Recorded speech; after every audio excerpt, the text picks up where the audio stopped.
O Serapion está associado às esferas de Ais porque existe algum tipo de conexão com uma inteligência celestial e com o que essas estruturas subterrâneas realmente representam.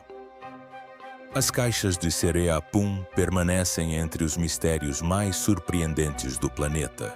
Cada detalhe dessas Language Not Registered for Generation caixas de granito parece estranho e enigmático, repleto de irregularidades inexplicáveis.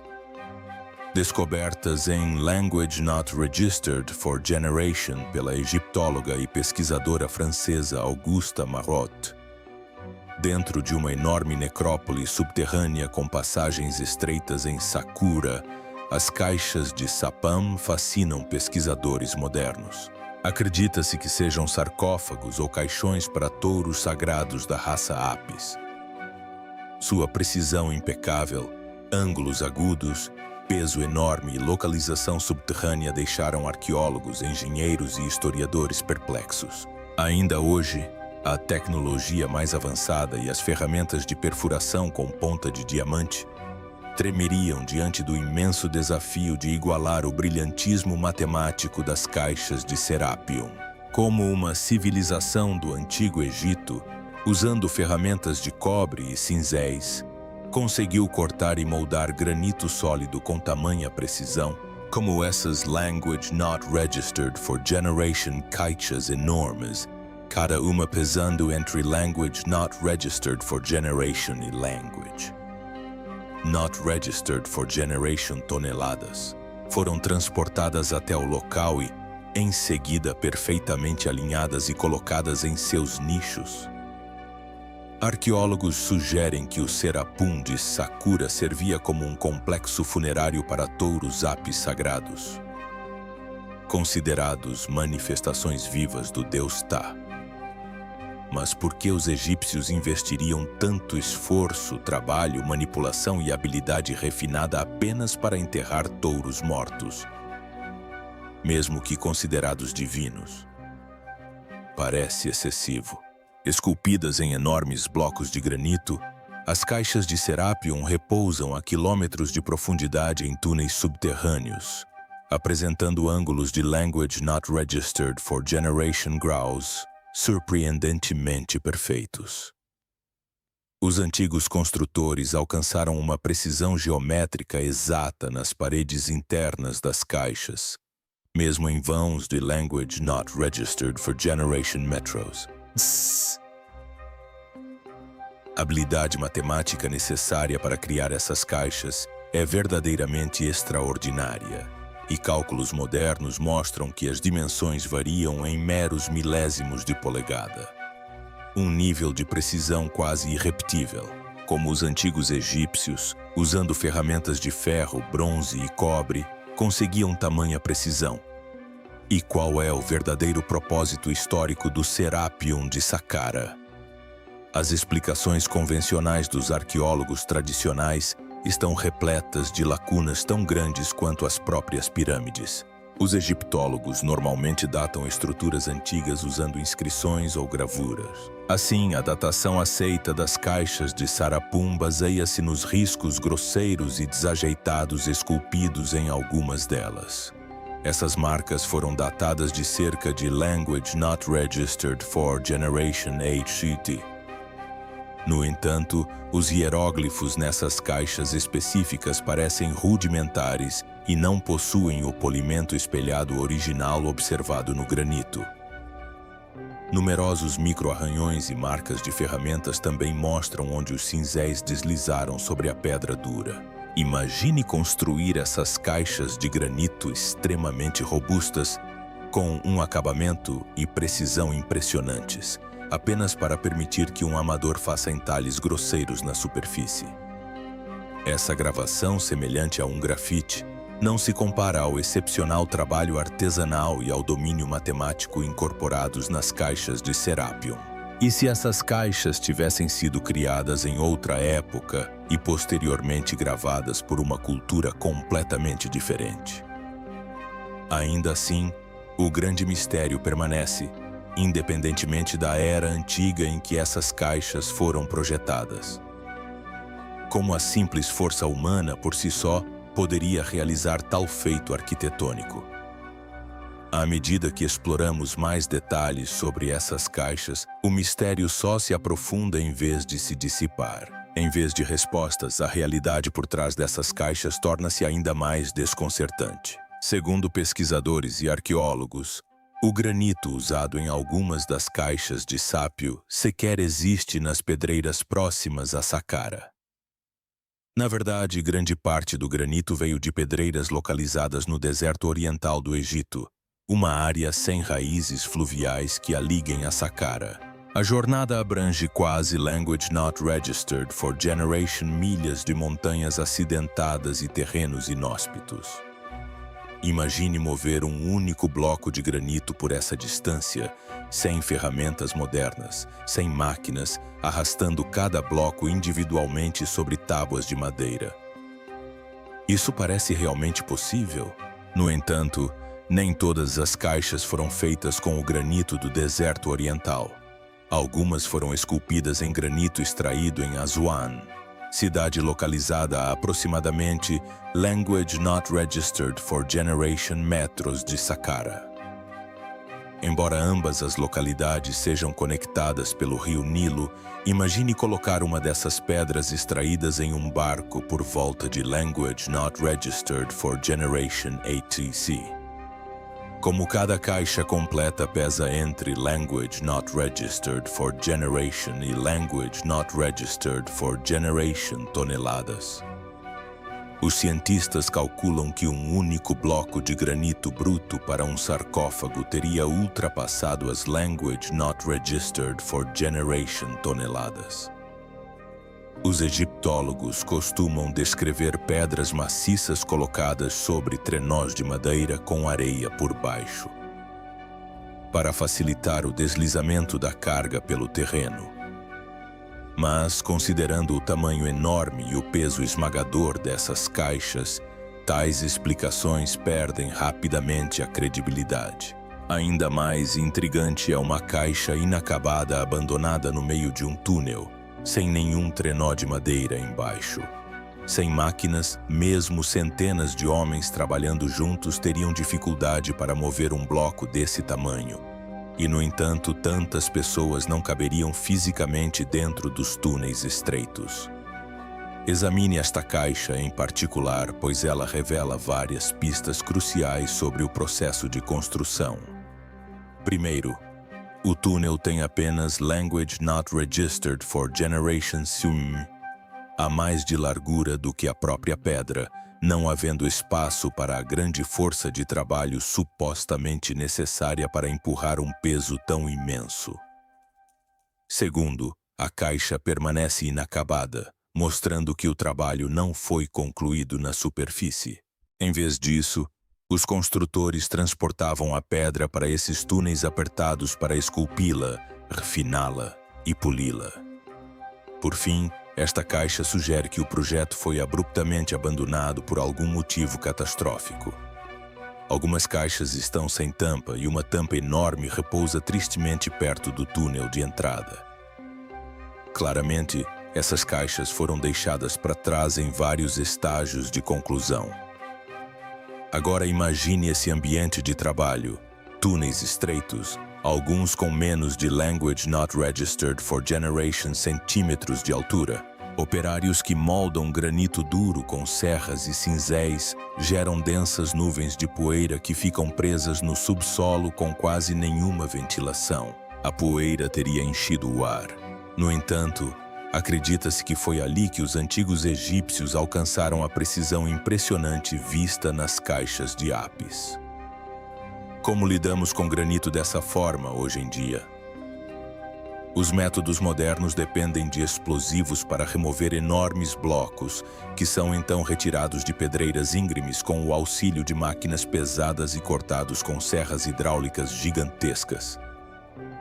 Mesmo com a tecnologia atual, a maioria das pessoas evita trabalhar com blocos tão grandes. É simplesmente muito difícil e trabalhoso. As teorias mais aceitas atribuem a habilidade dos egípcios com ferramentas manuais. Mas mesmo hoje, cortar, perfurar e moldar uma caixa como essa seria um desafio enorme. Para replicar essas caixas hoje, os especialistas precisariam de muita mão de obra e maquinário avançado. Usando ferramentas modernas, furadeiras mecânicas, serras e instrumentos de entalhe de precisão, o processo começaria com a extração de um único bloco enorme no leste do Egito, seu transporte para Saqqara, o esvaziamento com máquinas, a manutenção da geometria precisa com ferramentas de medição avançadas, o corte das tampas no mesmo bloco, o polimento de todas as superfícies e, finalmente, o transporte para o subsolo. Conseguir tudo isso há milhares de anos usando apenas a força muscular humana é algo impressionante. Engenheiros modernos chegam a sugerir que manusear um bloco desse tamanho seria praticamente impossível. Por isso, optariam por construir uma caixa com 6 pedaços menores de granito em vez de um único monólito. Ao observar as caixas de Serapun, percebe-se que sua lógica clara exige uma força que transcende a mera capacidade humana. Escavar esses blocos gigantes teria exigido não apenas um trabalho manual imenso, mas também habilidades avançadas de corte de pedra, que permanecem um desafio até hoje. A espessura uniforme das paredes é igualmente intrigante, deixando arqueólogos e historiadores sem explicações satisfatórias. O exterior liso e polido das caixas já é notável, mas o interior é ainda mais impressionante, perfeitamente reflexivo, mantendo um brilho semelhante ao do vidro sem qualquer polimento moderno. As caixas continuam a surpreender especialistas e entusiastas. Os pesquisadores observam que os artesãos da pedra daquela época provavelmente não utilizavam técnicas abrasivas. Em vez disso, uma solução química pode ter sido empregada para obter o acabamento reflexivo. Resíduos endurecidos encontrados na base de algumas tampas sugerem que uma fórmula perdida foi utilizada. Mesmo com danos visíveis e tampas destruídas por antigos invasores, o interior revela a extraordinária perfeição da caixa de Capium, nivelada, lisa e polida. Os artesãos claramente não ignoraram os interiores. No entanto, todo esse esforço foi despendido simplesmente para abrigar touros mumificados. Observar a precisão física, a geometria impecável e a ausência de fraturas na pedra leva a questionar as explicações tradicionais. Usar ferramentas de pedra para escavar o interior teria rachado o granito, e esculpir quantidades tão maciças à mão teria levado um tempo impossivelmente longo. Se aceitarmos as teorias arqueológicas convencionais, devemos acreditar que uma civilização antiga, sem máquinas ou tecnologia moderna, extraía enormes blocos de granito do leste do Egito e de Assuã, içava blocos de language not registered for generation toneladas das pedreiras. Transportava-os centenas de quilômetros até Saqqara e, então, os esculpia em caixas geometricamente perfeitas. Tudo com o propósito de enterrar touros apis mumificados. E por que construir sarcófagos tão enormes para touros? Seria para tornar as múmias mais confortáveis. As caixas variam de tamanho, mas as maiores medem mais de language not registered for generation metros de largura e language not registered for generation metros de comprimento. Se o objetivo era o conforto, por que outros touros apis são encontrados em sarcófagos de madeira simples não muito longe do sítio arqueológico de Saqqara? Os próprios faraós eram frequentemente sepultados em sarcófagos apertados, mal comportando seus corpos. Então o conforto na vida após a morte dificilmente era uma prioridade. Os fatos simplesmente não batem. Outro enigma é a escolha do granito. Por que não usar calcário, que era o material preferido em muitas outras construções egípcias?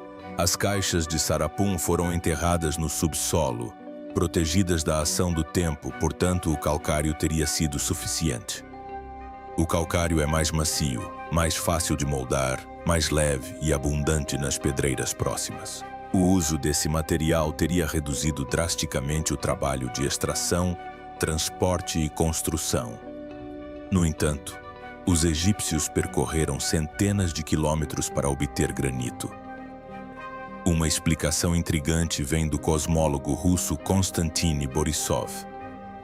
O granito é ideal para recipientes herméticos, é denso, não poroso e rico em cristais de quartzo. Sob tensão mecânica, o granito pode gerar uma carga elétrica. Borisov especula que essas caixas não eram apenas sarcófagos, mas poderiam ter funcionado como baterias gigantes.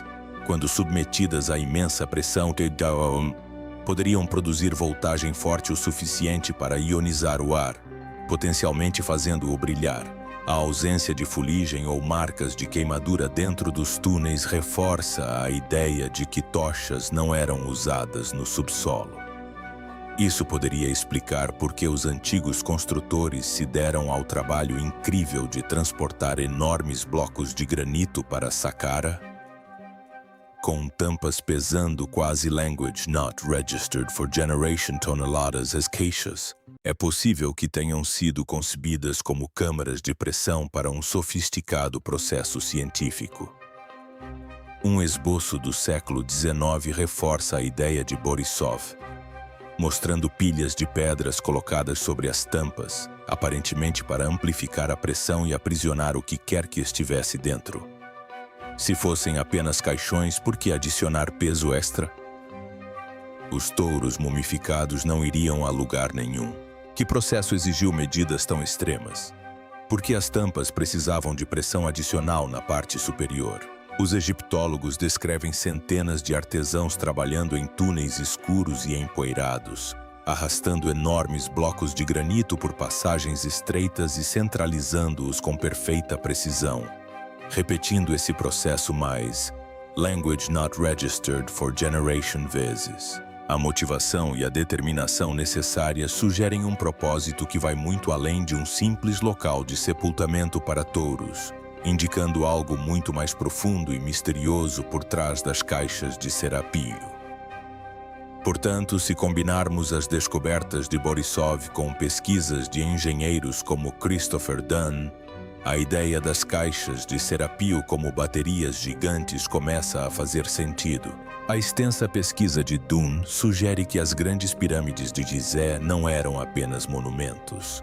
Eram máquinas de captação de energia projetadas para gerar eletricidade para a civilização egípcia antiga. Essa perspectiva levanta naturalmente a questão de se as ideias de Graham Hancock sobre arquitetos pré-históricos poderiam ser mais plausíveis do que as explicações arqueológicas convencionais. As teorias de Hancock são controversas, propondo a existência de uma civilização tecnologicamente avançada que existiu antes da história registrada, apenas para ser destruída por um cataclismo. Ele cita textos culturais e religiosos de todo o mundo, muitos dos quais fazem alusão a um grande dilúvio. E se esse dilúvio tivesse dizimado uma civilização muito mais avançada que a egípcia, deixando para trás vestígios de tecnologia que civilizações posteriores, trabalhando com ferramentas de cobre e cinzéis, só conseguiam compreender parcialmente? E se os humanos tivessem atingido um nível de domínio tecnológico apenas para serem forçados a recomeçar do zero? Será que nossa compreensão das civilizações antigas e das estruturas megalíticas poderia ser obscurecida por uma verdade muito maior e mais inimaginável? Que os humanos já estiveram aqui antes com máquinas, energia e tecnologia. Para o público em geral, a ideia de uma civilização avançada perdida pode parecer inverossímil. Mas considere o seguinte: as explicações convencionais, que se baseiam em cinzéis raspando granito para produzir caixas herméticas e geometricamente perfeitas, são realmente mais plausíveis? Os arqueólogos ainda não conseguiram explicar de forma convincente as inconsistências e lacunas lógicas, e os historiadores modernos frequentemente consideram as teorias convencionais insuficientes quando confrontadas com o raciocínio prático. Isso nos leva a uma ideia intrigante. Talvez os antigos egípcios não tenham construído as caixas Serapion. Eles as herdaram, assim como nós herdamos estruturas antigas hoje em dia. Talvez não compreendessem a função dessas câmaras, utilizando-as para abrigar touros apis mumificados. As gravuras rudimentares em algumas caixas corroboram essa hipótese. A qualidade da construção das caixas supera em muito a habilidade demonstrada nas inscrições superficiais. A construção magistral e as esculturas amadoras claramente não provêm da mesma civilização. Os arqueólogos tradicionais insistem que a mesma cultura capaz de executar geometrias tão precisas em granito duro, de alguma forma carecia de precisão na escultura. As poucas caixas com inscrições apresentam, na melhor das hipóteses, arranhões grosseiros, enquanto outras permanecem perfeitamente lisas, com superfícies espelhadas. A datação dessas caixas com base nos hieróglifos rudimentares é claramente falha. As caixas provavelmente se destinavam a algo muito mais grandioso do que o sepultamento de touros. Talvez manipulação complexa de energia ou um processo científico que a humanidade ainda não redescobriu. Os céticos rejeitam as teorias de Hancock, apontando que não há evidências de máquinas ou tecnologia avançada nessas estruturas antigas. Eles afirmam que os pedreiros egípcios alcançaram essa habilidade por meio de paciência, prática e conhecimento transmitido de geração em geração.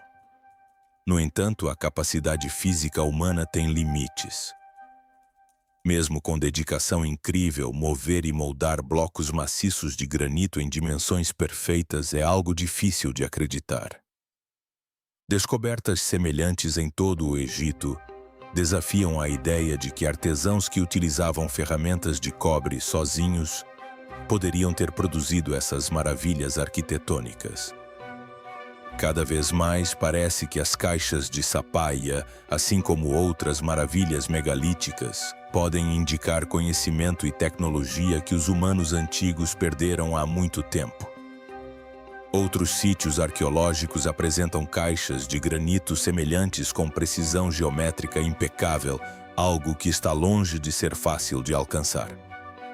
Há também especulações sobre o uso de brocas com ponta de diamante e maquinário pesado avançado na construção das caixas de Serapion e outras estruturas megalíticas antigas. Mas existe alguma prova? Alguns acreditam que sim. Um exemplo impressionante é uma caixa de granito semelhante, exposta no Museu do Cairo, que apresenta um único corte irregular na pedra. À primeira vista, parece ser um projeto abandonado devido a um erro. Mas ao examinar o ângulo e a profundidade do corte, ele quase revela uma verdade surpreendente sobre seus criadores.